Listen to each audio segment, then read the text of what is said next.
Toda organización debe tener una visión del para qué. Hoy nos encanta llamar propósito. Las organizaciones se mueven por propósito y me encantan. Para cumplir ese propósito que la organización tiene que haber un plan, una hoja de ruta, una guía, ¿no? Una persona podría ser un plan, sí, podría ser una hoja de ruta, sí, pero... Bienvenidos a un episodio más de Cambio de Mando. Jonathan, por favor, presenta a nuestro invitado del día de hoy. Buenos días con todos. Qué gusto tener aquí a Ramiro de la Calle, CEO de BDO Ecuador. Bienvenido, Ramiro. Muchísimas gracias por la invitación, Leo y Jonathan. Estoy a la orden para cualquier cosa que se pueda presentar y hablar con la audiencia, la comunidad de negocios y otras personas más. Excelente, Ramiro. Muy agradecidos. Te visitamos, ¿qué será? Hace un par de semanas. Debe ser. Y siempre agradecidos por tu apertura. Y yo creo que es importante poder traer a este podcast ejecutivos como tú que tienen un montón de años de trayectoria y nos pueden compartir temas importantes de esas experiencias y sobre todo respecto a los directorios, a gobierno corporativo, que tienes bastante cancha. Entonces, Ramiro, no sé si nos puedas compartir un poquito, antes de entrar en este tema, un poquito de tu trayectoria. Muy bien. Bueno, a mí me gusta decir, creo que lo que más me apasiona a mí es ser un esposo. Yo soy un esposo hace 30 años, me fascina. Soy papá hace 21, me encanta. Y trabajo hace 40 en las organizaciones. Entonces, eso me ha dado, no sé, un poquito de canas, ¿no? Y las canas vienen con experiencia. Me gusta lo que dice en la Biblia, que las canas traen sabiduría. Sí. Entonces, pienso que por eso hay algo de sabiduría en el proceso. Entonces, básicamente estoy trabajando para BDO, soy un socio de BDO en Ecuador y también para Interaméricas. Nos somos un conglomerado de 8 países, desde Guatemala hasta Ecuador, incluido Venezuela. Y en este territorio, sabemos decir, yo soy el COO y ahí hay experiencia que se va acumulando, ¿no? En el pasado he estado en algunas otras organizaciones, pero centrándonos hoy los últimos 4 años para BDO. Y cuéntanos un poco de cuál fue esa estrategia sabemos que tú tienes una formación empresarial, más no 100% auditora o de firmas Big Four, ¿no? ¿Cómo da ese giro y tú entras a liderar la estrategia aquí en Ecuador? Mira, si voy al pasado, ¿no? Esto es gracioso porque yo me gradué en la Escuela Politécnica Nacional, ¿no? Y de ahí comencé a trabajar en áreas técnicas, pero finalmente uno comienza a encontrar vocación. Y las áreas técnicas no es que están mal, están muy bien. De hecho, necesitamos mucho de este tema de aquí, pero mi vocación era más hacia el área administrativa, estratégica, empresarial, y poco a poco fui tomando forma en ese tema. Hice unos estudios en la Católica, me gradué ahí en administración de empresas. Ahí comencé a entender un poco más del mundo financiero. Y trabajé en otras compañías, he sido financiero en varias compañías, controller en otras. Luego fui gerente general en unas compañías también. He estado en diversas industrias. He estado en industrias de logística, he estado en telecomunicaciones, hospitales, seguros, turismo, ¿no? Entre otras industrias que también hemos pasado por ahí. Y un día me encontré con alguien y me invitó a formar parte de una firma, ¿no? Una firma que ya no está en el país, lamentablemente, pero y comencé en esta firma a construir la consultoría. Descubrí que sí he podido ser consultor, entonces eso me ha pedido consejos, me ha parecido maravilloso y poco a poco fui evolucionando en eso, ¿no? Hace 4 años que se fue esta organización del país, tuve la bendición de que me llamaron de BDO y ahí estamos, construyendo BDO. Somos hoy 300 personas en el país y estamos realmente bien posicionados. La marca empleador está muy bien. Eso es un trabajo conjunto de todos los que hacemos BDO. Y en Interaméricas, que llevamos un tiempo también ya en esta integración regional que nos permite tener más potencia nada más para las industrias, mejores credenciales y más profesionales. Entonces, esto ha ayudado mucho también. Entonces, así es como llegué a una firma de servicios profesionales que debo decir que creo que en los mercados nuestros deberían existir mucho más firmas de servicios profesionales, ¿no? Y si hay jóvenes que me están escuchando, yo les animo a que ustedes vayan a las firmas profesionales porque la industria les necesita y les necesita desde temprana edad.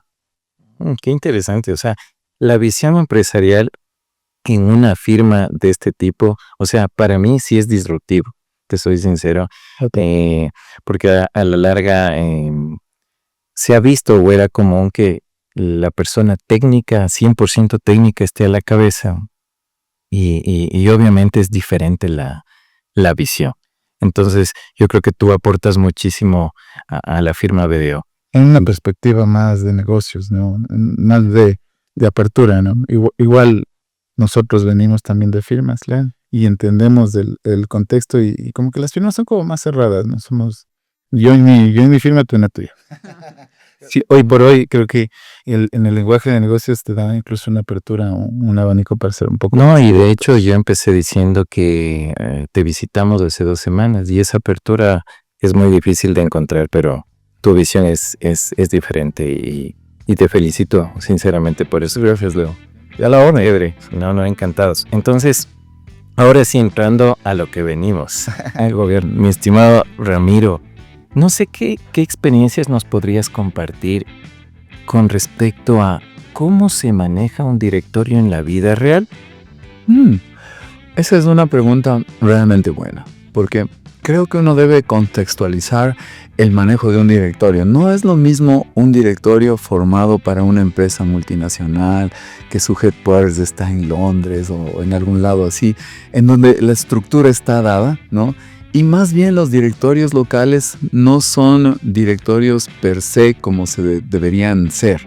Son directorios que sí hacen un control, sí hacen un direccionamiento estratégico, pero no son los directorios que nosotros quisiéramos que fueran en el país. En el país, nuestro país, el lindo Ecuador, ¿no es cierto? Que tenemos muchas cosas que hacer bien aquí. Tenemos muchas empresas familiares. Entonces yo me voy a ir más hacia las empresas familiares porque creo que somos la mayoría. Los directorios en las empresas familiares es un órgano de gobierno que trabaja de la mano con el CEO, ¿no? Es el órgano máximo de gobierno, ¿no? Después de la Junta, obviamente, pero es el órgano máximo de gobierno que lo que hace es apoyar al CEO, al gerente general, a lograr las metas, a conseguir lo que esté en su visión, lo que quieran llegar a hacer como familia.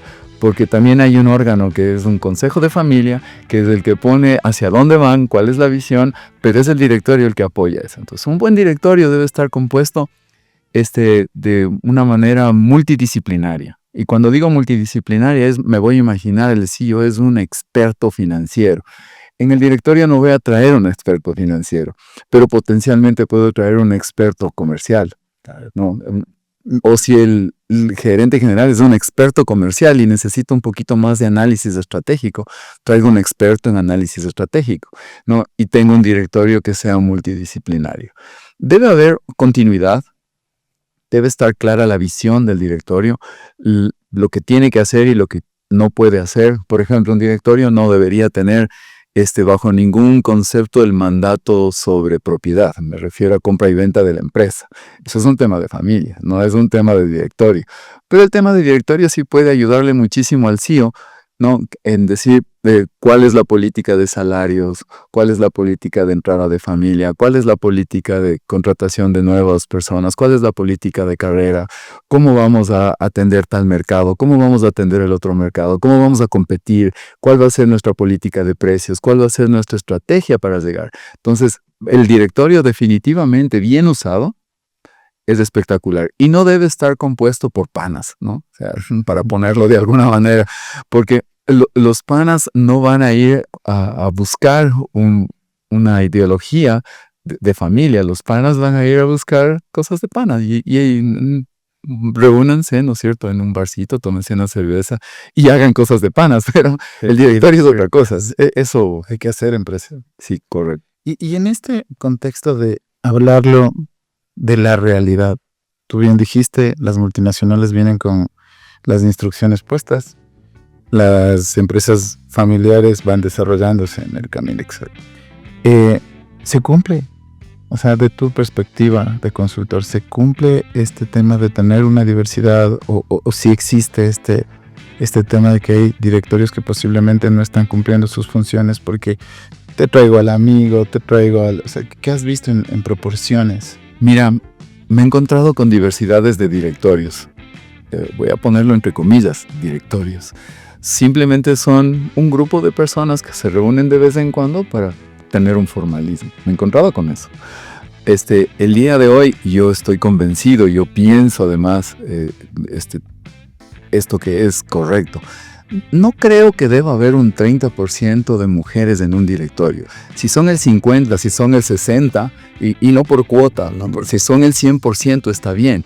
Lo que tiene que haber es un profesionalismo entre hombres y mujeres. Pero sí tiene que haber una parte importante de las damas que están creciendo en las organizaciones y que tienen otro pensamiento distinto. Entonces, al menos un 30%, sí, la ley Violeta nos dice que un 30%, yo estoy convencido que tiene que haber eso. Y quizá un poco más. En un directorio en el que yo tengo, en BDO... ¿Cuál sería tu diversidad Un mix recomendada? Iba a comentar, en BDO mi directorio es el 66% son damas. Bueno, en el Número C. sí, no creo que exista una composición adecuada. Yo menciono que tiene que haber diversidad, ¿no? Y sin hablar de inclusión, pero diversidad de género, y debe haber multidisciplina en el tema de ahí. Creo que son las dos cosas, pero sí tiene que haber, no como cuota, pero sí como presencia, porque existe la experiencia. Si una persona tiene la experiencia, la expertise, eso es lo que debe hacer. Y justo de este mix, nos puedes, y más que nada, contarle a la audiencia, ¿por qué es importante este mix? ¿Para qué? Claro, con gusto. El pensamiento, como digo, multidisciplinario es importante. Ahora, y hace un momentito comentábamos, ¿no es cierto? Los hombres en general somos un poco más básicos, ¿no? Ponemos la llave en el bolsillo derecho, ponemos el celular en el izquierdo, las damas ponen todo en su bolsita, ¿no? Entonces, cuando necesitan algo, sacan de su bolsita y entienden. Entonces, esa forma de pensar, esa forma de actuar, creo que es importantísima, porque tienen mucho que dar. Los hombres sacan lo que tienen en ese momento. Entonces, esa interacción hace que los directorios sean ricos, definitivamente. Ahora, sí hay ciertas cosas y prácticas para que un directorio sea muy bueno, ¿no es cierto? Que la información esté antes, que las personas lean, que conozcan la industria, que lleguen aquí, que existan las comisiones adecuadas de acuerdo a la industria para poder hacer lo que se tiene que hacer, que el CEO esté enfocado en ese tipo de cosas, que el directorio no sea un fiscalizador, sino una persona, un ente colegiado que trabaje con el CEO para lograr el éxito de la organización. Hay todos esos temas de ahí, pero finalmente, el directorio tiene que estar conformado multidisciplinariamente, ¿no? Sin hablar desde el punto de vista de inclusión de cuota, pero sí tiene que estar en equidad en género, ¿no? No puedo decir 50-50, ¿no? Puede que funcione muy bien un 30-70, puede que funcione al revés, 70-30. En mi caso funciona muy bien, ¿no? 60%, 40%, funciona muy bien y eso es. Te estamos tomando la lección. ¿Cuál es la función principal del directorio? La función principal del directorio, como les mencioné, es acompañar estratégicamente al CEO, una. Dos, ayudarle y apoyarle a conseguir las metas. Tres, sí supervisar lo que está siendo ejecutado por el CEO en base a los planes que se hicieron.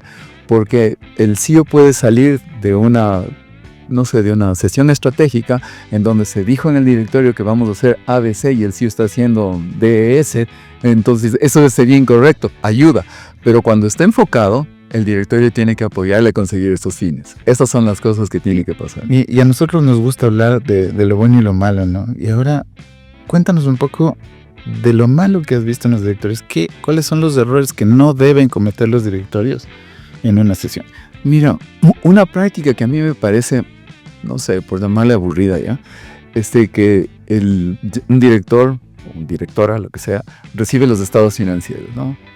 Y el directorio se convierte en una evaluación del estado financiero. Entonces, Que ya estamos con eso, ¿no? Entonces se van a la línea no sé qué y le dicen al gerente general, ¿me puedes hacer doble clic, triple clic, cuádruple clic en esta línea de costo que, o sea, no creo que eso agregue mucho valor? Hay un controller, hay un contador, hay auditoría interna, hay auditoría externa sobre los estados financieros.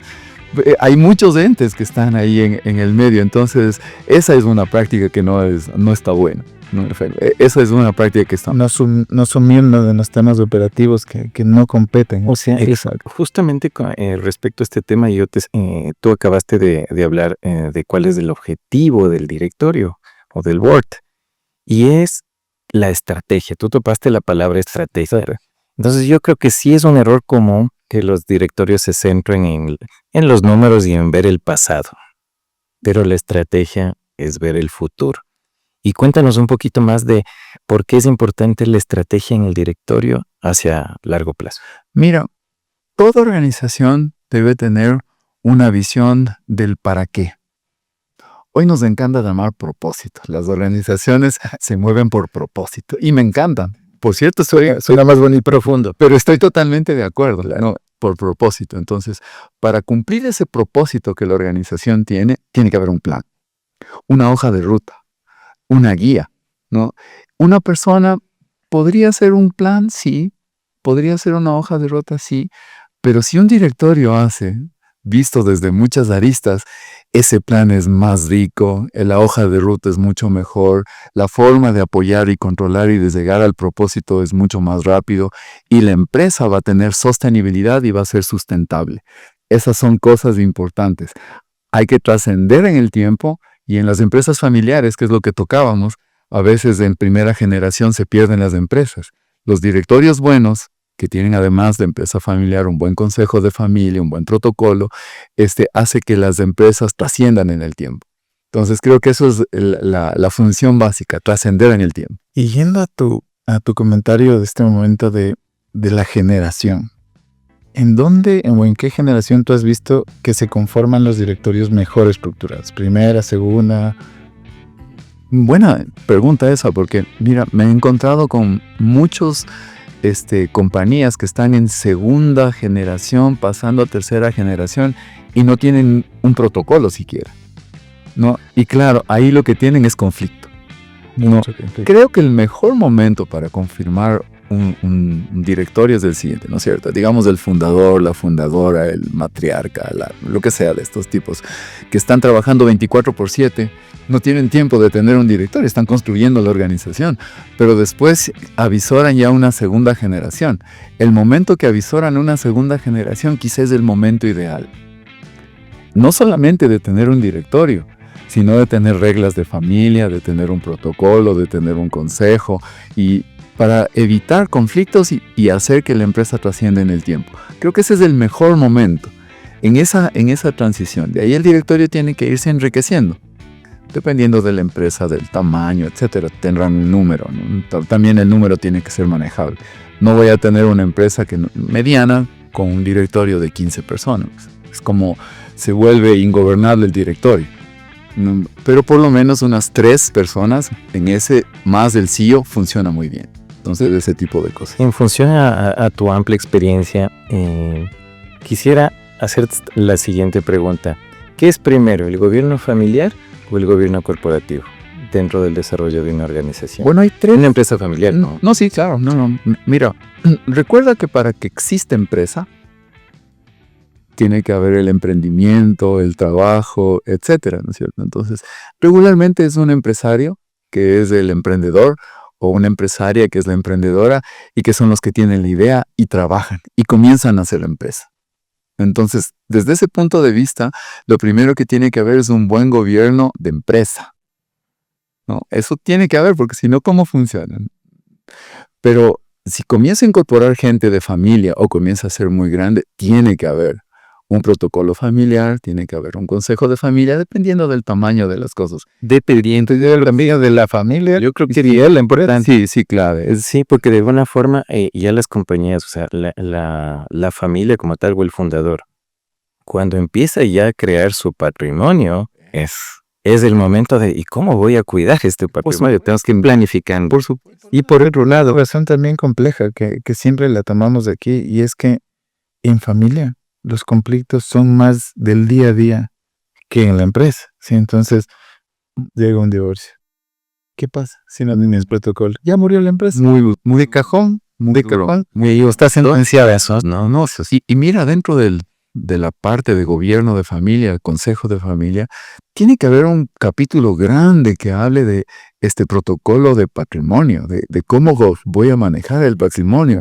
Porque, como dije, el directorio no es el que dice vendo o no la compañía, pero sí es del consejo de familia. Y en el consejo de familia, al tener ese tipo de atribuciones, necesitan entender cuándo sí, cuándo no, cómo ingresan otras personas diferentes a la familia, cómo va a ser la familia parte de la empresa, etcétera, etcétera. Entonces, eso es importante. Entonces, sí tiene que suceder eso para tener sobre todo largo aliento, ¿no? Segunda, tercera, cuarta, quinta generación. Y Ramiro, regresando ahora del gobierno familiar, regresamos al corporativo. ¿Cuándo crees que es el mejor momento de crear el directorio? Muchas personas teóricamente dicen que tiene que ser un poquito más grande tal vez la compañía, pero nosotros desde la Asociación Ecuatoriana de Miembros de Directorio lo que recomendamos es de que primero la realidad de hoy día es distinta. La globalización, los negocios crecen pero pueden morirse en 5 años. Claro. Entonces, de alguna forma tú necesitas ir creando un directorio, pero se puede decir de una manera informal que nosotros le llamamos el consejo asesor, donde una llamada telefónica al fundador puede ayudar mucho para una toma de decisión. Entonces, no sé qué piensas al respecto. Yo creo que eso es una práctica muy buena. Hay otra práctica que también a mí me gusta y me parece y funciona muy bien. El fundador, la fundadora, lo que tiene que hacer es tener un comité ejecutivo fuerte. Un comité ejecutivo que tenga voz. Entonces, si tiene un comité ejecutivo fuerte, un buen financiero, un buen comercial, una buena persona de tecnología, una buena persona de recursos humanos, o que existan las funciones, y ese consejo ejecutivo, llamemos así, ese comité ejecutivo funciona, está bien. Si no está funcionando, porque a lo mejor las características de liderazgo del fundador son, no sé, dominantes y se hace lo que yo pido, lo que quiero, lo que sea, entonces es bueno tener lo que ustedes mencionaron, ¿no es cierto? Un consejo. Un consejo, tercero, ¿no? Pero obviamente el fundador tiene que entender que necesita eso. Proceso. Necesita eso. Y para eso, por eso creo que es una buena forma de ir hacia allá, un comité ejecutivo fuerte que le ayude y un consejo. Entonces, ese consejo del tercero, y a veces funciona en una compañía no hace mucho tiempo, tenían un comité ejecutivo, ¿no? Y el fundador era fuerte. Lo que le aconsejamos es que en ese comité ejecutivo, sin que sea un directorio, traer un tercero que sea parte de ese comité ejecutivo y que sea el que haga de gobernanza del comité, en donde obviamente el fundador tenía que ceñirse a ciertas reglas diferentes a decir se hace por ahí, sino ya había una persona tercera que ayudaba a modular eso. Eso también funciona. Muy bien, muy bien. Ramiro, en honor al tiempo, quisiéramos que por favor puedas dar un mensaje a todos esos fundadores, a la segunda generación, que están en esta problemática de que qué voy a hacer con la compañía y con el patrimonio. Un mensaje, por favor, en tu experiencia, un consejo. Slips. Bueno, voy a más que darles un mensaje como es la verdad absoluta, lo que quiero decirles es lo siguiente. Primero, felicitarles si son fundadores. Segundo, felicitarles mucho más si son emprendedores y están haciendo empresa y son lo suficientemente valientes para estar ahí. Yo admiro esa valentía. Eso es un tema que creo que es bien importante. Ahora que ya están ahí, les costó. Les costó tiempo, les costó relaciones, les costó muchos temas. Hoy día tienen que cuidar eso. Les animo para que cuiden, no solamente para su segunda o su tercera generación, sino para que permanezca en el tiempo, para que trascienda para generaciones comiencen a tener estas buenas prácticas de gobierno corporativo. Corporación, familia y patrimonio. 3 cosas que son bien importantes a tener en cuenta para eso. Ese sería mi principal tip, mi principal consejo, sin dejar de lado lo primero que dije. Felicitaciones por haber hecho empresa. Maravilloso. Eso es, necesitamos mucho más. Necesitamos en el país. Buenísimo, Ramiro. De verdad agradecidos porque nos hayas acompañado. Y yo creo que nos vamos a ver en un segundo episodio.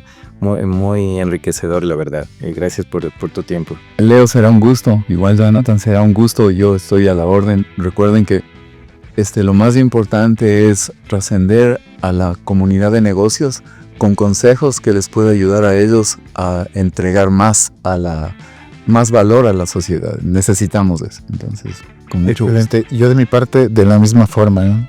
Creo que tu experiencia, Ramiro, ha sido muy, muy valiosa, canalizada en un lenguaje muy amigable, con ideas muy, muy claras. Y espero que te podamos tener en otra oportunidad nuevamente porque creo que hay muchas cosas de qué hablar. Será un gusto. Yo a la hora. Gracias, Ramiro. Muchas gracias a todos. Gracias.